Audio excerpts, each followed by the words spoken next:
Hi, everybody. This is Joanne, Science Goddess on Twitter, and you are here at Read Science, where Jeff, my co-host Jeff, and I like to talk with popular science authors about how they communicate complex and engaging topics with the general public.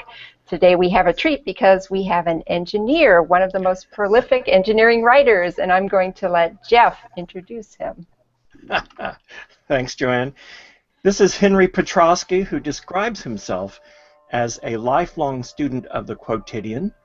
He is an engineer and a writer, and he's written a lot about engineering, 18 books before this one, I'm told. He published his first popular book on the subject in 1985. That book was called To Engineer is Human, The Role of Failure in Successful Design, and that title right there establishes one of his enduring themes from the very beginning. I've been a fan of his ever since I read The Pencil, A History of Design and Circumstance, which was published in 1990.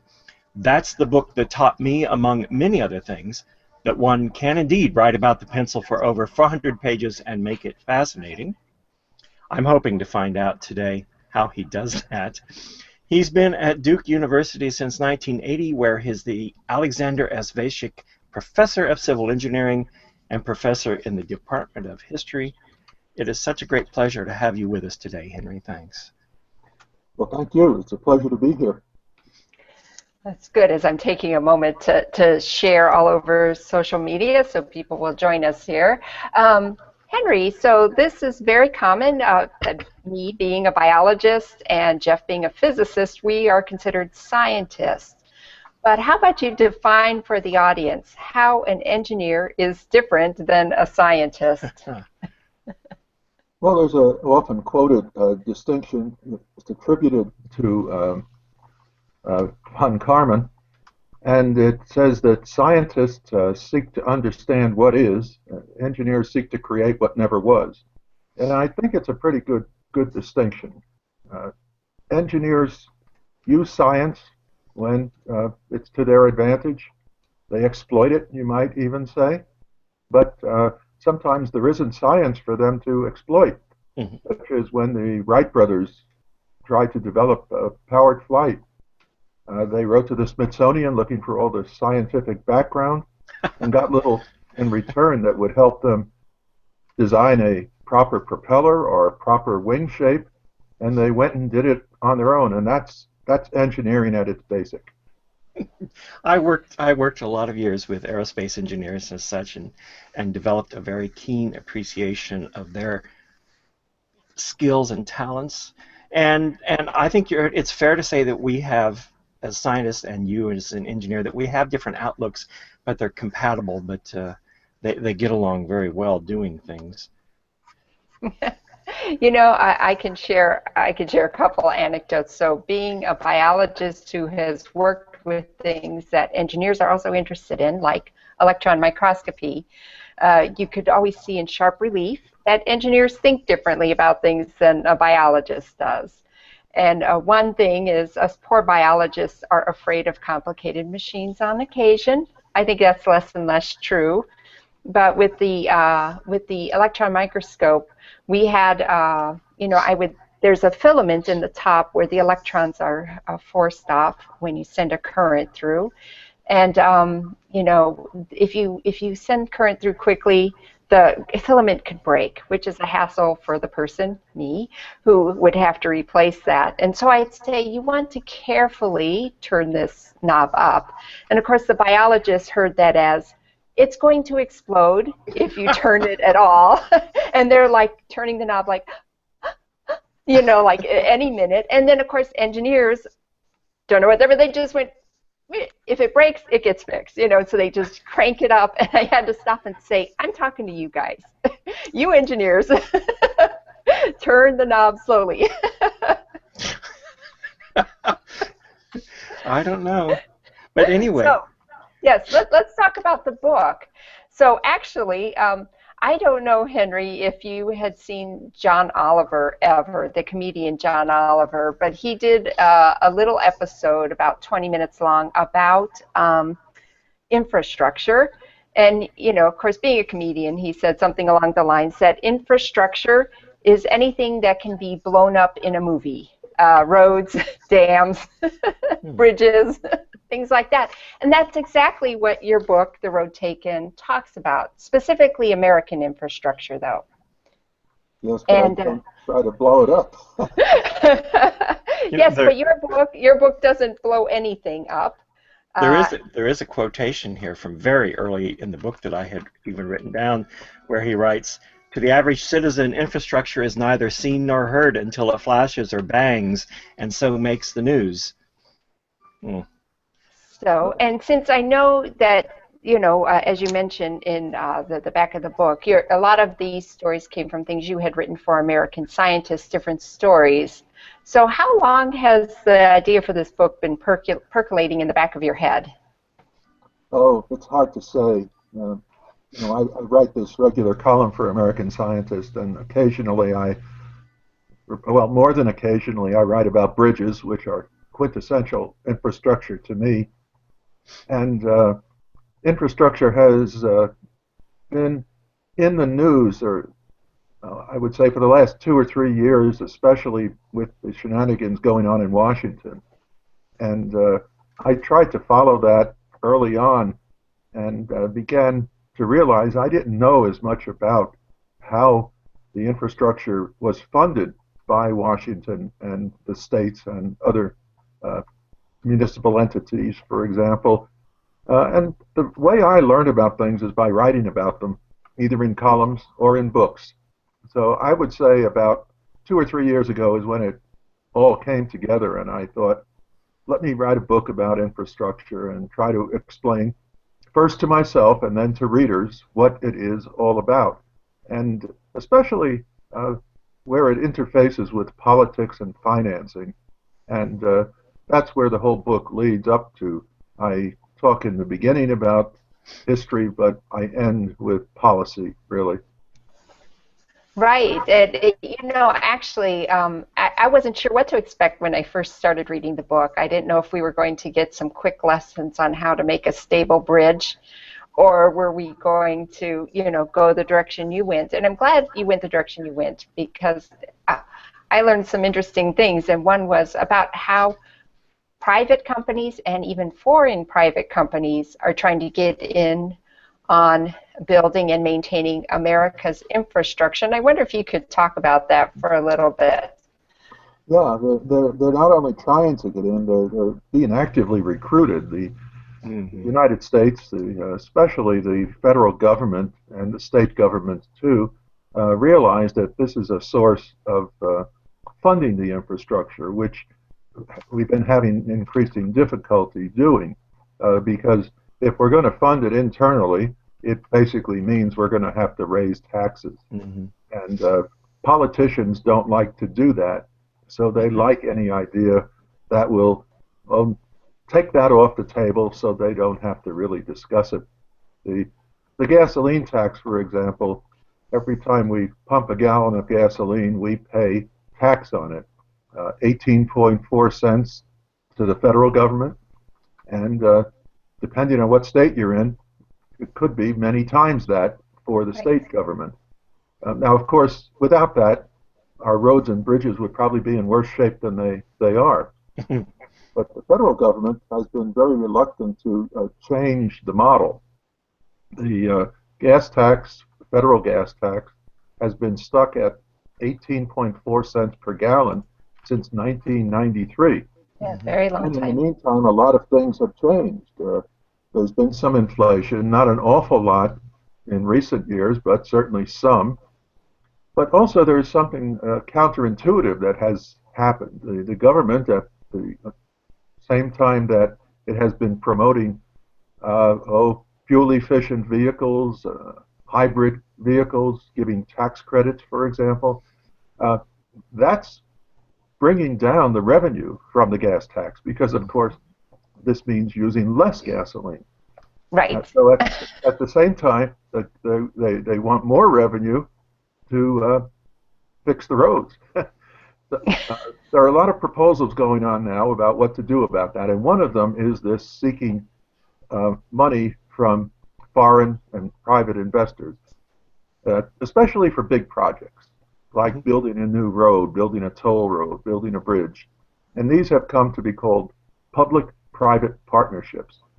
Usually the government entity involved will grant a concession to some corporation, usually formed specifically to invest in the project, and of course they invest in it because they think they're going to get a return on their investment. Right. And therein lies the problem.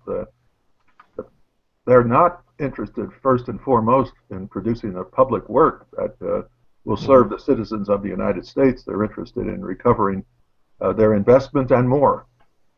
So there have been plenty of examples of toll roads, for example, that have gone bankrupt through these partnerships.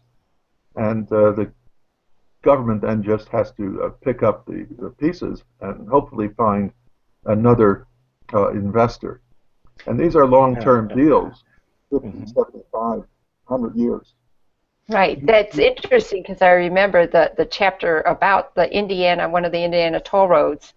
And I was like, they're our neighbors. And I was like, I had no idea it was that much of a problem, but it makes sense. You know, it's funny because when you explain it, it's like hindsight is so clear. So I guess truckers were like, I'm not going to pay that much in toll because the private company had set a sort of a high toll. So instead, these trucks are taking side roads, which then, you know, cause wear and tear and increase maintenance for the side streets, which then the city has to pay for. Yeah, so it just ends up being a big mess. Yeah. Yeah, very enlightening. Okay, well, good. You gave us several interesting stories about these public-private partnerships, and I couldn't tell, but it led me to make a note to ask you: do you think they're always prone to disaster, or is it possible that good things can happen about them? Do you have any optimism about these private-public partnerships? Well, I think if the partnership is done correctly from the beginning, and what I mean by correctly is fairly, really, that there's a recognition that it really is a partnership and it shouldn't be totally unbalanced toward the investor, which it very often is. And those who are investing, they usually have the experience. They've done this before many times, so they know how to write a contract to their advantage. Whereas a municipality or a toll road authority, this is probably the first time they've been doing it. So they don't know exactly what to look for in a contract. They're green, they're inexperienced. So I'm pessimistic in that regard. I think probably what we need is some kind of public interest representative, somebody like a Ralph Nader, who is going to watch out for the public interest in writing these contracts and perhaps advise them on, you know, what it is they're giving away and what kind of liability they're assuming that they don't realize. And I believe the best way to learn this stuff, if you don't have a Ralph Nader at your side, is to look at case studies. And that chapter on public-private partnerships in the book is a series of case studies, mostly those that have gone wrong, because it's those that have gone wrong that we learn the most from. We learn what not to do. We learn the pitfalls. I'm a firm believer that we don't learn very much from successes because each project is different. It's got local qualities that another one didn't have, so you don't learn very much. What you learn is you can get trapped into a partnership that's modeled after something that's irrelevant. So we have to learn from the failures, your enduring theme. And how do you abstract from failures being just a string of singular events then? When do you start to get a pattern, or do you just have to keep a large dictionary of things not to do in the next contract? Or is the abstraction when you have an oversight office, or you have someone who comes along and can add that layer of oversight? Well, I think if you look at enough individual cases, I think you begin to see patterns. You know, there's a famous book in literature called 7 Degrees of Ambiguity, I believe it is, or You can start classifying things and you can start understanding them after not too much effort. The fact of the matter is that you should have escape clauses, for example. I mean, that's something you can gather from very diverse set of examples that might seem to be totally unrelated. But if you have an escape clause, then you're protected in some way, and you don't have to really be a genius to come to that conclusion after a fair number of case studies. Mm-hmm. And it's all, so much has to do with human nature too, and I think the case studies reveal human nature, reveal the mistakes that municipalities have made.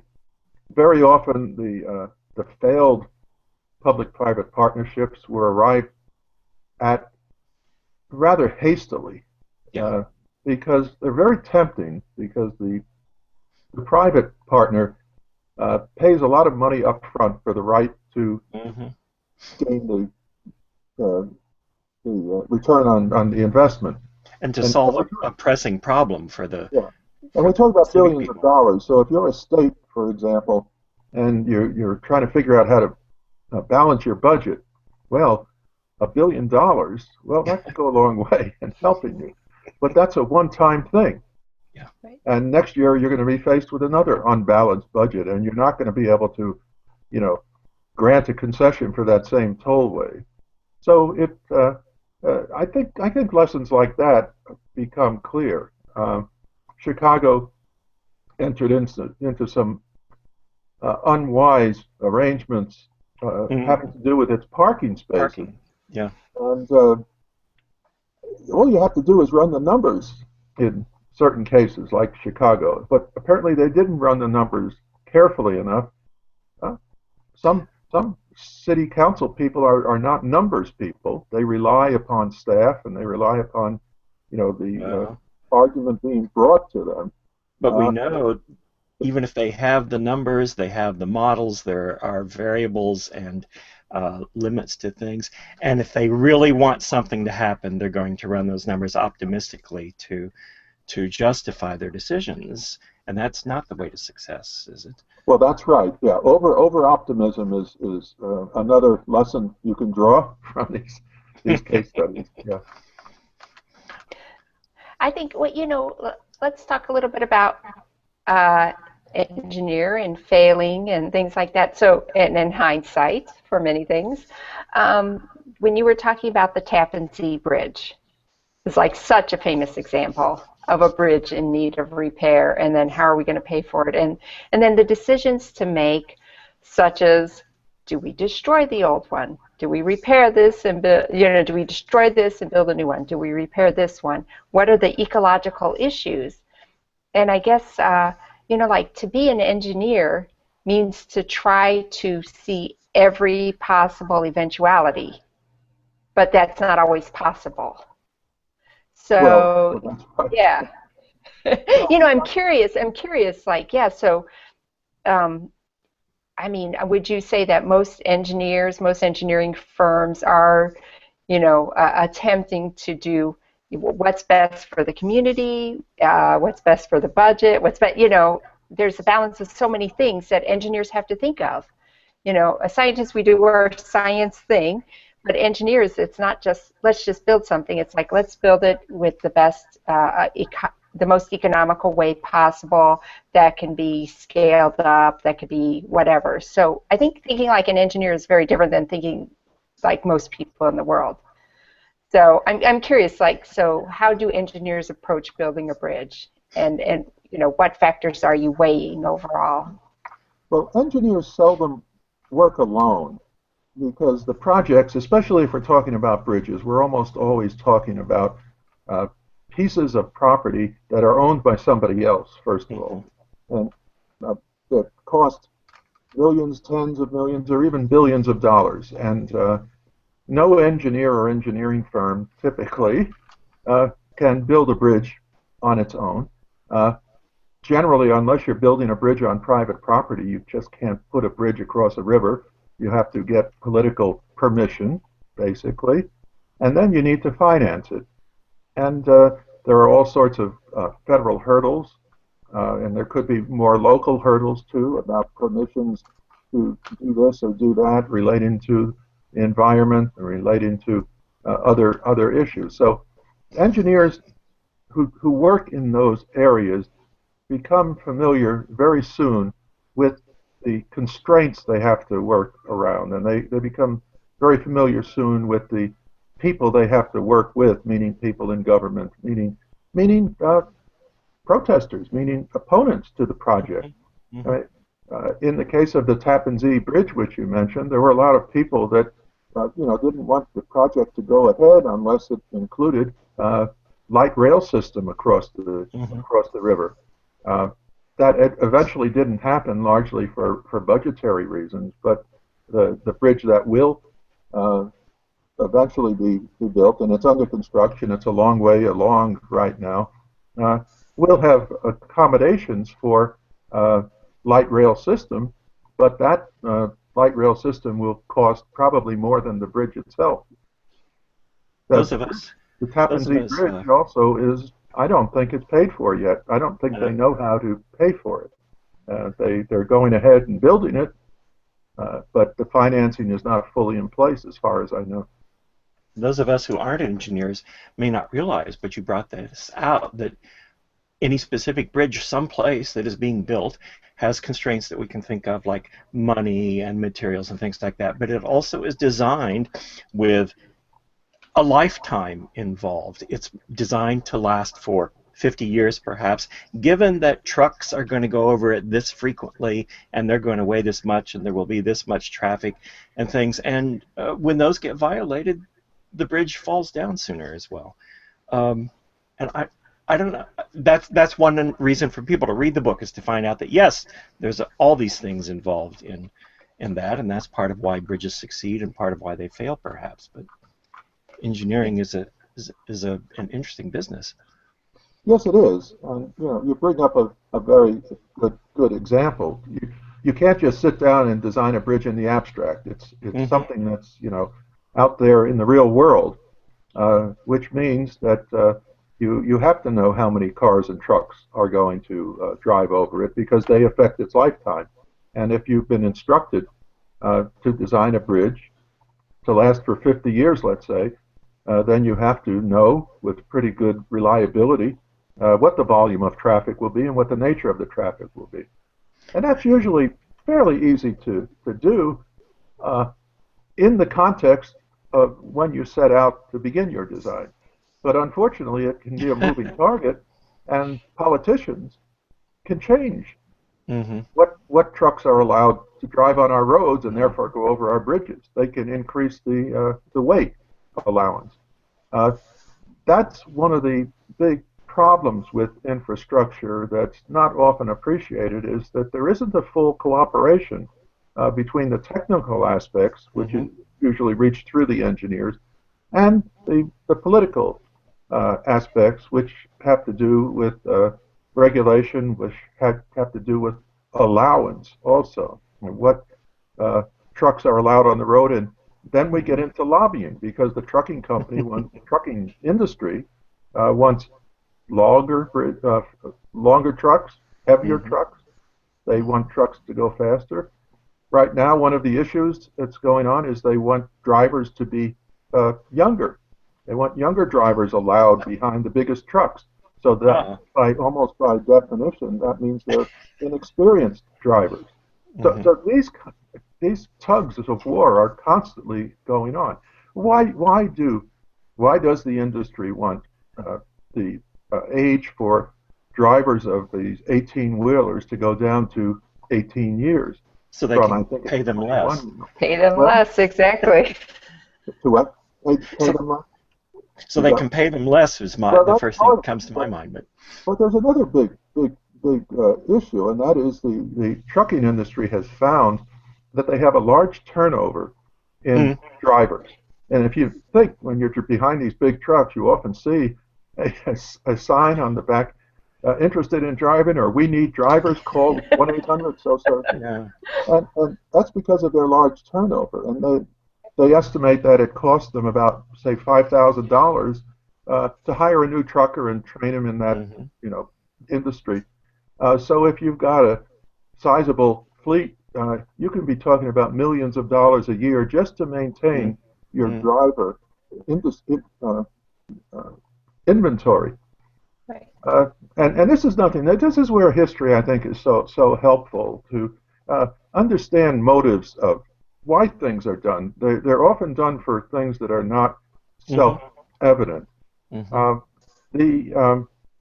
Henry Ford, when he was developing his Model T, the famous story is that he made it so cheap that his workers could afford it. But there's another aspect to Henry Ford and the Model T, and that is he also had a problem with the turnover of his workers. And it was costing him a lot of money, and he recognized that.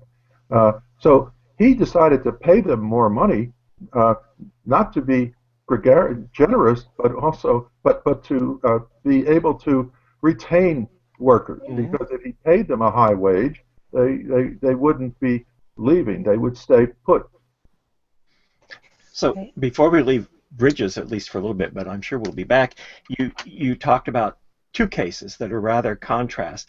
You talked about the Millau Viaduct in the south of France, isn't it? It's like, and how easy and graceful it was, and how it was finished under budget, and its beautiful design and within time frame. And then there's the drama and everything that went wrong with the San Francisco Oakland Bay Bridge project, which was pretty amazing drama. It's like, what is the difference? We know that some things can be done right, and then what makes them go wrong? Oh, I think to a large extent it's the people involved, and this word leadership that we hear so much about. It's, the French Bridge, the viaduct, very strong personalities involved. The architect, it was an engineer and an architect partnership, and the architect was Norman Foster, world-class architect, strong personality. Probably everybody that dealt with him on that bridge deferred to him. The engineer was Michael Virlejeu, who isn't so widely known here, but in France he is a top-notch engineer, and he should actually get as much credit at least as Norman Foster, but that's another story. I think here in the U.S. we don't know the names of the people who are working on our infrastructure, who are building our bridges. The people in the San Francisco Oakland Bay Bridge, you'd be pretty hard pressed to name who they were, and if somebody did name them to you, you wouldn't recognize the significance of those names. It was basically a state highway project. That's who owns most infrastructure, road infrastructure in this country, are the states and the Department of Transportation within those states. And so those people, as good as they might be, they're virtually anonymous. They don't have a face, and they don't necessarily have a personality that is strong either. They may be strong within a certain group of people, but when it comes to the bigger picture of, boy, I'm going to make sure this bridge gets built right because I'm proud to be not only a Californian but an American, and we want to make sure that it's done without fault. I don't think there is that attitude present. Is that where you find the difference between an attitude on the one hand of a force, an idea for design that a bridge should be beautiful in order to achieve its function versus it's just a damn bridge, build it? In some cases, it'd be hard to. I wouldn't generalize to that extent because there are. Well, historically, there's an excellent example of Oregon, the Coast Highway in Oregon 101 is a museum of beautiful bridges, and that was due to an engineer who had a strong personality. In fact, his name was Conde McCullough, And he had such a strong commitment to doing things right with an aesthetic sense that he, after he had become state bridge engineer, he went and studied to get a law degree so he could understand the politics of shepherding these bridges through the state highway system. So it's someone who cares. It's someone who takes pride in it. And later in our time, I want to talk about quality. But since you mentioned the name McCullough, one thing that continues to surprise me, and surprised me in your book, when I was reading McCullough's history of the Brooklyn Bridge, I was talking about David McCullough. David McCullough now. Almost shocked to discover that the Brooklyn Bridge was a private enterprise. I had never thought about that. That was the first time I'd come to find out how often this happens. And then you tell me, you write about the early days of roads and cars and the fact that municipalities didn't put up signs, didn't make road markings, there were no traffic signals in the early days. What a shock that is. And that signs were put up by motor clubs for the benefit of their members, and that markings came along much later, and traffic signals were a good idea that someone had. And now, I mean, any of us would say, like, shouldn't our municipal government be doing that? Like, there's a big transition there, but I'm still surprised at how much private initiative is involved, which is kind of reassuring and kind of strange. But well, it's got to do with the historical development of roads and bridges and infrastructure generally. Back in the 19th century in this country, with the development of the railroads were all private enterprise, of course. Sometimes they cooperated with the government, other times they fought with the government. But as far as putting up a road, that was, the federal government had hardly anything to do with that. The only authorization the Constitution gives the federal government with regard to roads is to build post roads on which, over which the mail was delivered. And then it's still debated how much authority was given to the federal government, and people think pretty much it was to identify what roads were appropriate to use for the mail. Even today, the federal government does not own any of the roads. The interstates are individually owned by the states. Now, of course, the federal government likes to maintain a certain control, and they do that by giving grants to the states to build and maintain those roads if the states will agree to follow federal guidelines, federal standards. That's a good interaction between the states and the federal government, because we wouldn't want to drive over a state line, let's say, and suddenly have the nature of the roadway change. We wouldn't suddenly want to have the yellow line that's on our left suddenly be on our right. That would be disorienting and dangerous. So there are some good things that come out of the federal government. Yeah, but I had made a note. Technology of signs and small pieces of infrastructure coming after the existence of roads and bridges and so forth. In an earlier book, I wrote about little things, the book called The Evolution of Useful Things. Yes. And I tell the story there in some detail about the invention of the tin can and the evolution of it from a wrought iron, heavy-bodied device. Nobody thought about a can opener before a can existed. It was the existence of the can, which was difficult to open because it was made of heavy wrought iron, that led to inventors trying to invent a can opener.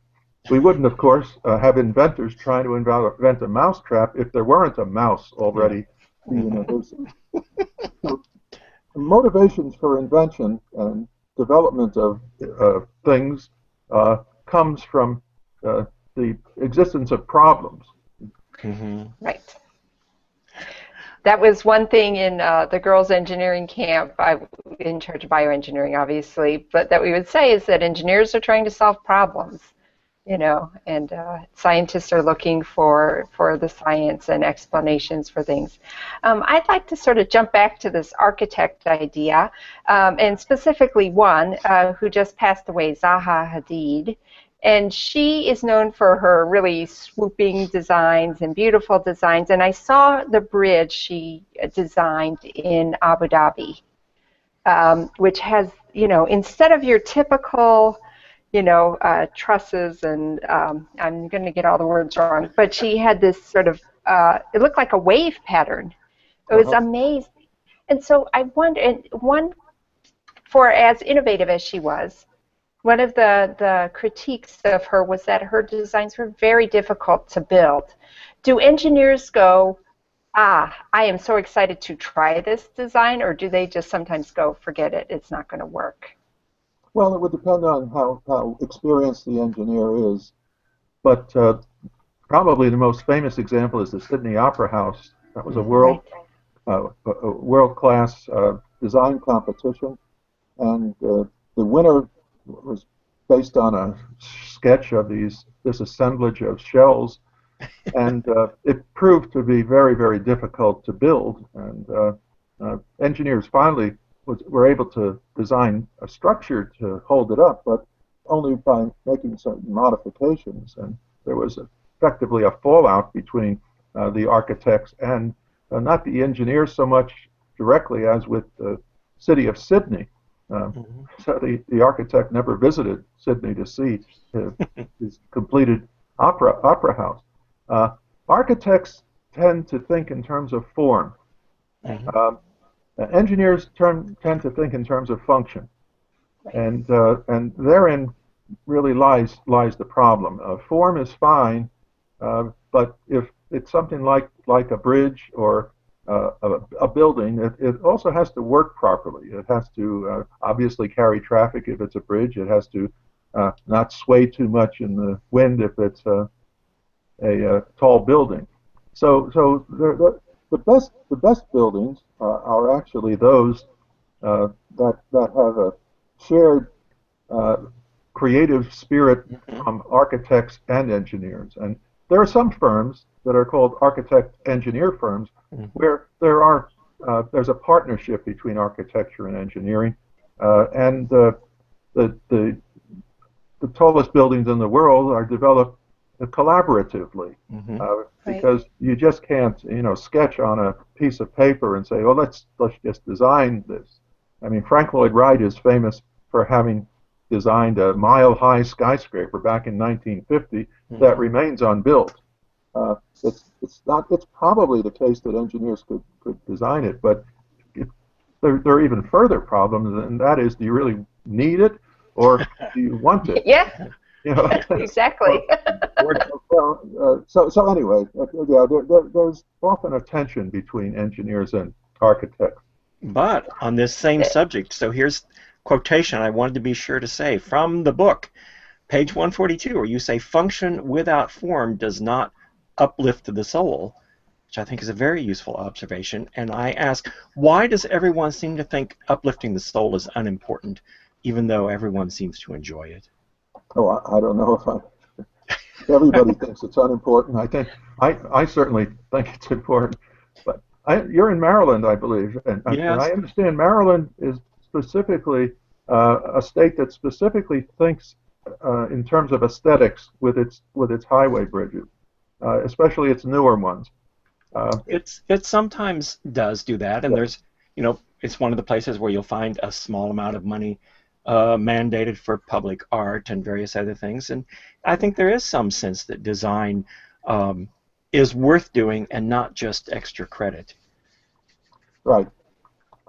And that should then be, maybe a new maxim for you. We need a catchphrase, but design and function are both essential components. I'm good with that.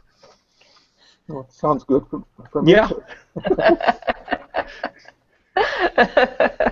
Yeah. I was. I have to say, your book, I've said it before, is so eye-opening and so informative. Like, just even simple things like why stop signs weren't always red, except in California.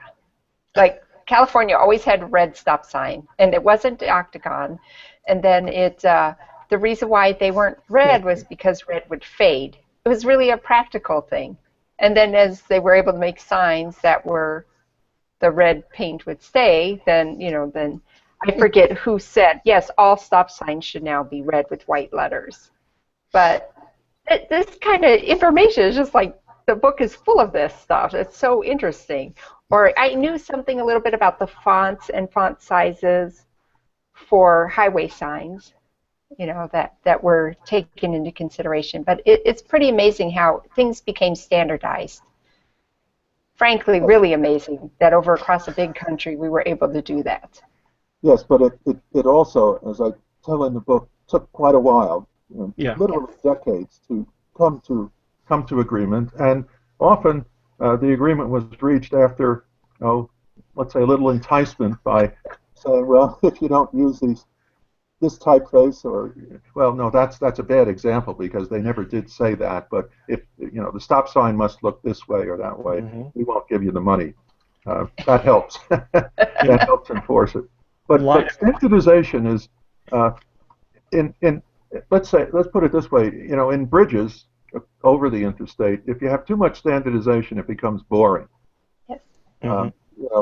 There's a highway, a parkway up in Connecticut named the Merritt Parkway, and literally every bridge is different. And it's such a pleasure to drive along that parkway because you see, not only do you see a variety of bridges that are graceful, you like some more than others because if they're different, you're going to have a different impression of them.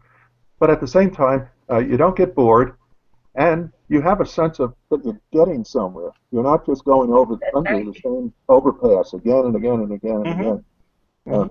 But things like stop signs, they're and traffic lights, and, guardrails, the lines on the road. These are safety issues, and you don't want people to have to think and stop and admire them. Oh, isn't it nice that this stop sign is chartreuse rather than red?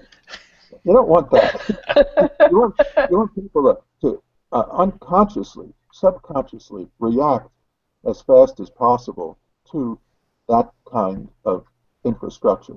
So right, if you are distracting your neurons with other details, you can do what you need to do. Put too many flourishes on something like that, it's something that should be hung in an art gallery, not in, put up on a corner in the street. In light of current politics and the feeling that maybe we're somehow unique, I was entertained by the anecdote, the story that you tell, that stop signs elicited such strong feelings of opposition to them that in 1922 they were ruled illegal by courts in Illinois because they were a violation of the rights of individuals to cross streets. Right. We're talking. And the it's never smooth, is it? Of the lights on traffic signals. We're so used to the red being on top and the green on the bottom and that's very good, by the way, because about 10% of male drivers are colorblind, and the only way they know whether the light is red or green is by seeing its position. But up in Syracuse, New York, for example, there's a large Irish American community that to them green means Ireland, and nobody should be above Ireland to them. So, now, I haven't seen this personally, but I've seen it verified that if you go through this little neighborhood in Syracuse, the green light is on top. Yeah. Oh no! Around Syracuse, I'm going to try to find that to experience it, but that's a quirk. Obviously. Yeah.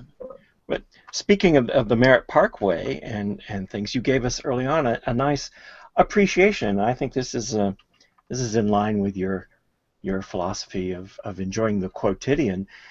Things you enumerated things that make highway driving a pleasant experience: curves, gentle grades, shoulders, attractive and informative signs, lane markings, things that deserve attention on their own. Do you have any favorite really good ideas? The stuff that well, one, we know about the little reflective things, little bumps that are embedded in the road that reflect. Those have always seemed to fascinate you. But what are your favorite what are your favorite road road markings. The guardrail came in for some accolades too, and that was well deserved. You seem to enjoy driving for reasons that may be different from, well, other folks. Well, I don't actually do that much driving. Uh, I have an old Volvo from the mid '90s, and its odometer just turned 100,000. So I drive about 5,000 miles a year by that. Oh. Yeah. But I do drive a lot between North Carolina and Maine, where I spend my summers and do my riding. And that's mostly on interstates, and that's where I guess I amuse myself by watching the road, and it's kind of a tricky tension because you don't want to get distracted too much.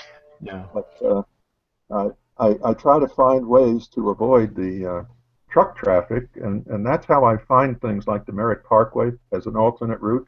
Up in the Baltimore area, I take the Baltimore-Washington Express Parkway to get off the interstate, which is a respite from the trucks.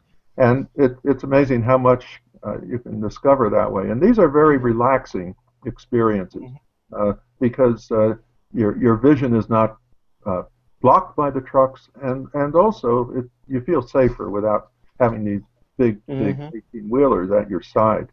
Well, I'm sure it beats the flat Illinois roads.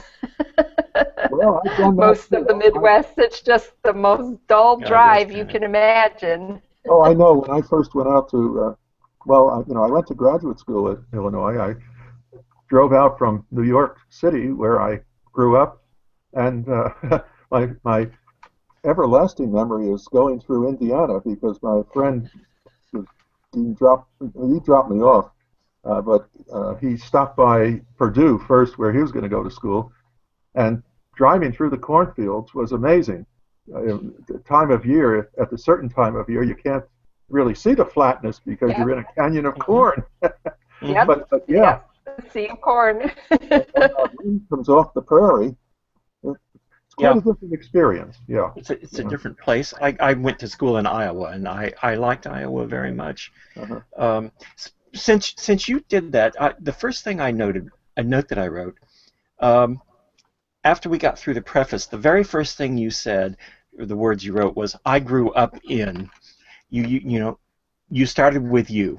You didn't start with a bridge or something, and so I wondered if we could hear a little bit about, I don't know, your relationship with, the importance of, where you think the place of personal narrative is when you're talking about engineering, which some people think of as a rather dispassionate thing, and I agree with you that it's personal narrative has an important place there. Does that just come naturally to you? You mean writing about that kind of stuff? Your experiences, your storytelling. Storytelling when you're writing about engineering. You like to tell stories, don't you? Yes, I think that's very fair. I do, and I like to write narrative, and so whenever I get a chance. You learn lessons from those stories, and we learn lessons from those stories, and they're more, I don't know, they're more direct, they're more interesting. That's why I've been enjoying your writing since the pencil, I suppose. Yeah, well, they're more human. My first book was called To Engineers Human, and I tell a lot of little stories in there about not so much my growing up, but actually my children growing up, because that was what was happening at the time I wrote that book. But they taught me a lot, these little events with my children, and I guess I didn't know at the time, since it was my first book, whether they would work with the reader, but they did. They resonated with readers, and I do believe engineering is a human endeavor.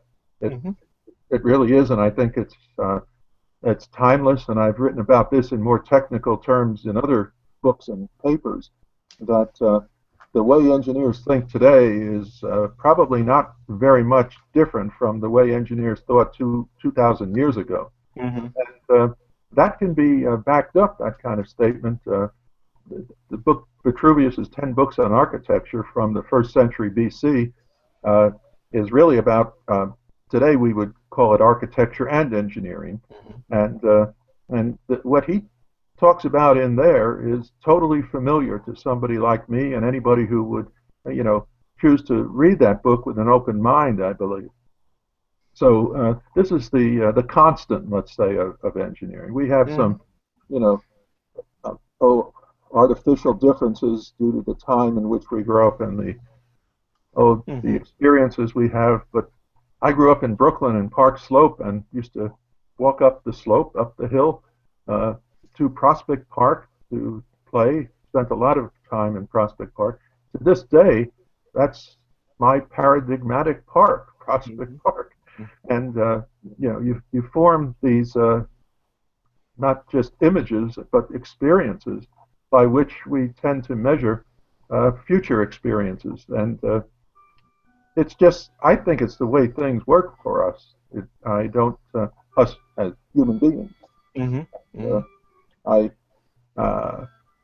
writing that book, it was a very honest experience in writing it, and I tried to convey that and how important failure was. That book's all about failure, really.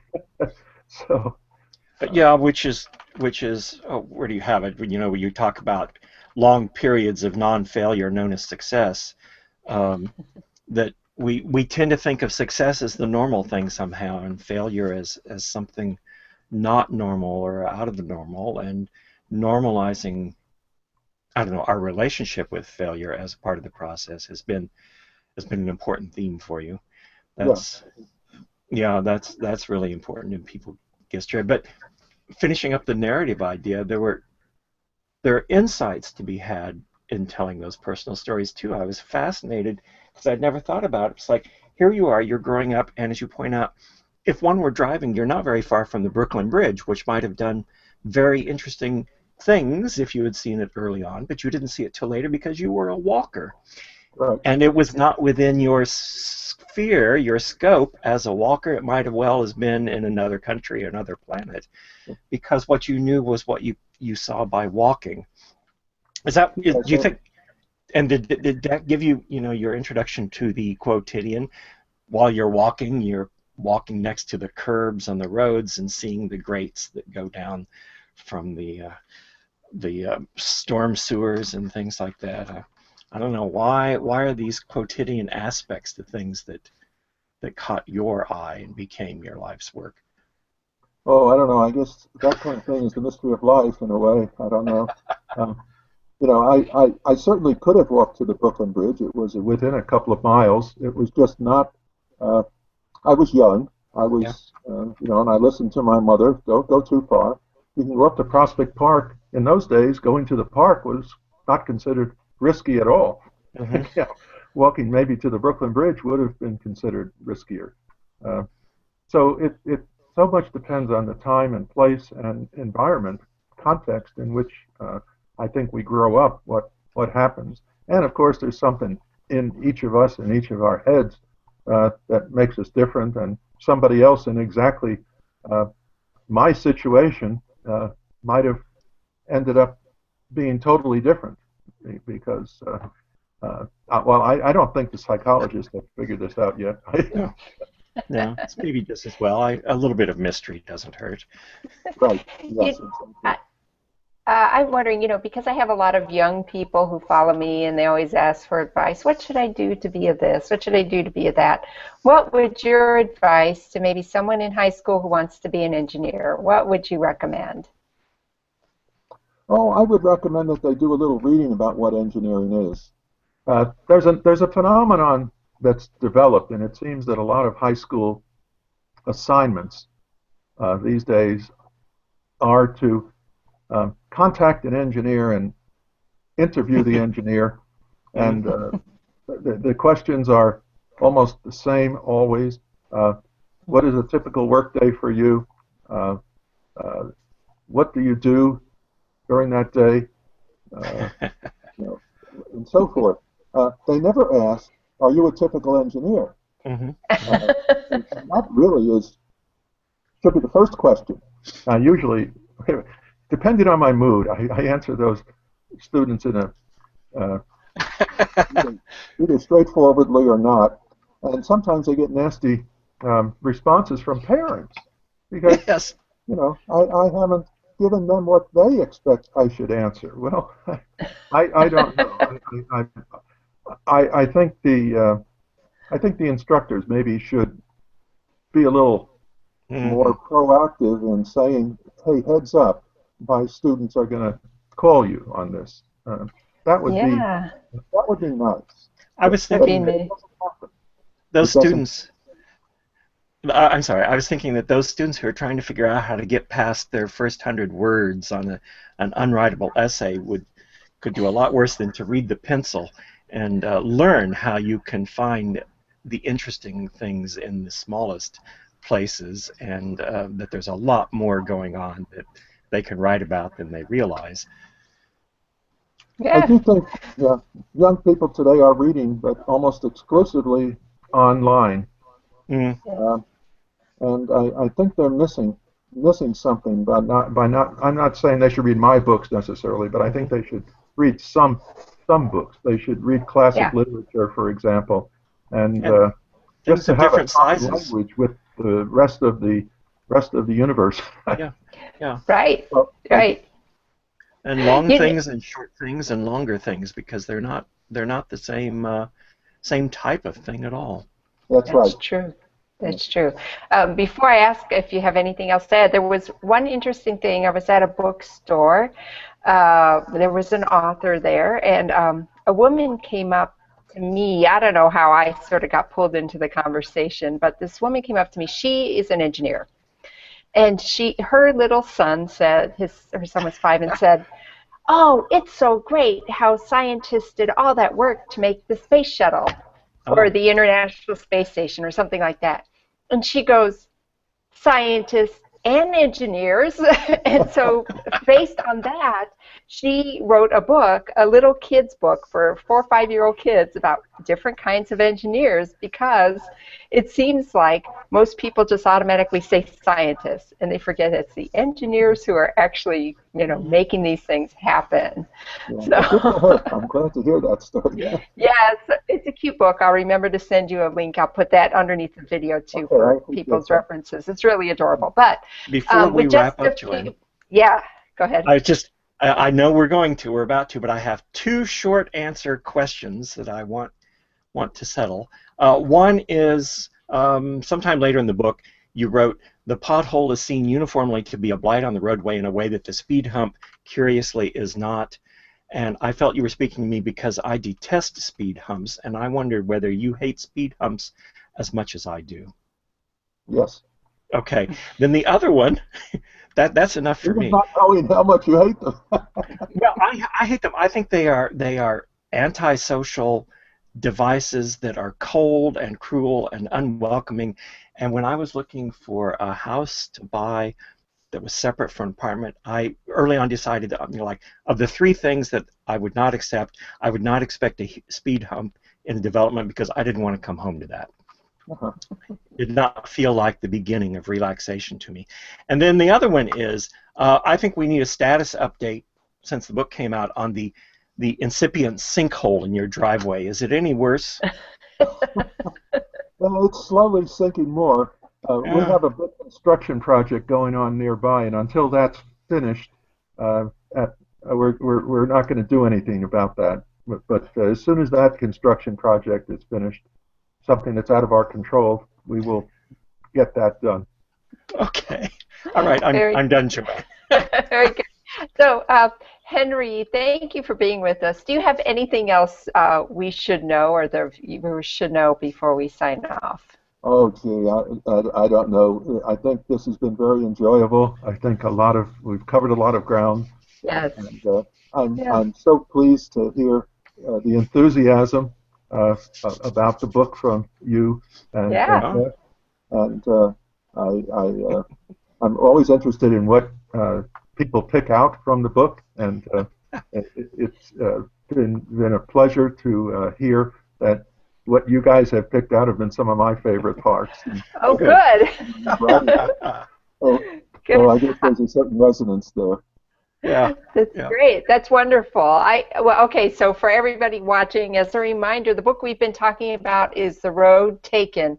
And believe me, if you type The Road Taken in Google, it keeps trying to send you to The Road Not Taken, which you guys should all know anyway because Robert Frost. But this book is really good, very informative. Every chapter I'd be like, oh yeah, that's so neat. That's interesting. So pick up a copy, and if you don't like this particular topic, I'm sure any of Henry Petroski's other books would be of interest to someone out there. So very good book, very enjoyable conversation, Henry and Jeff, as always.